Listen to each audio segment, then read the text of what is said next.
Mr. Chen Zhenying, Deputy President, Hong Kong is under one country, two systems and can actually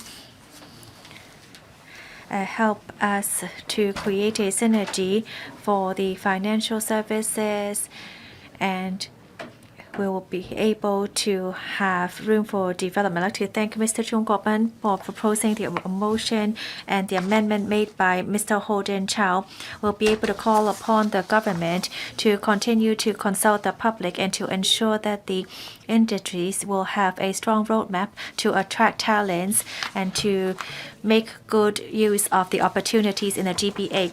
In the past 40 years, we call the first version 1.0 20 years back to bring industrialization in the Pearl River Delta. But then for the second half of the 20 years, it's mainly on individual traveler scheme to attract people into Hong Kong. And these two versions are both very successful. Now the GBA version is a 3.0 to actually led by the government, central government's plan, and to open up platforms to support Belt and Road, and also to incorporate into the opportunities of the GBA. But to be successful in the implementation, Hong Kong will need also to make good use of its own experience, and also to ensure that we'll be able to overcome all obstacles. We actually have many weaknesses that we can try to improve, which is that we do not have enough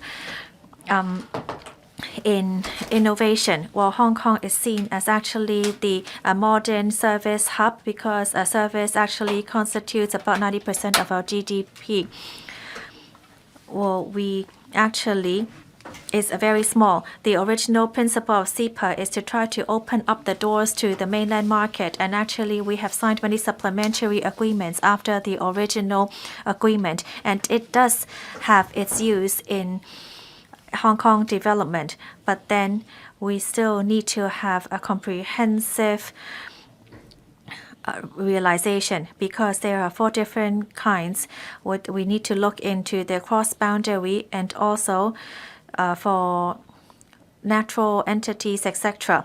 In the GBA, Hong Kong can actually reach from being a 7 million market to become a 70 million market, and we will be able to see the high consumption capabilities of the GBA.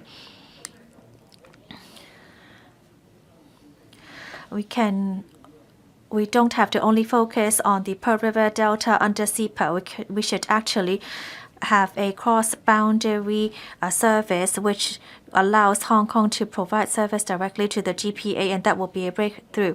As for new startups in Hong Kong, it's actually quite difficult. But then the GBA now has set up some youth areas, bringing opportunities to the youth to start up their own companies. But then there's actually a high threshold, and it may not be able to satisfy the demands of youth in Hong Kong. For example, for the very successful youth park for innovation, there is only about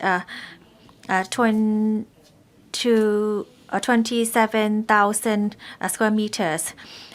Although it says that half of the enterprises should be Hong Kong companies, it's still actually a very high standard that many of the Hong Kong youth cannot achieve. In order to provide a better environment for young people in Hong Kong to start their own companies, we should set up some space in the GBA to set up as a center for the youth and to provide good accommodation and a good living environment to help them to start up their own career. That will be really help us to integrate into the GBA.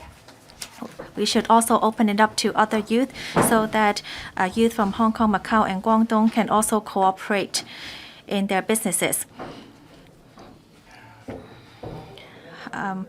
Currently, the 3 places can actually complement each other instead of competing against each other. If Hong Kong really realizes its own potential and to attract more national companies into the area, then only then will we be able to enjoy this success and development.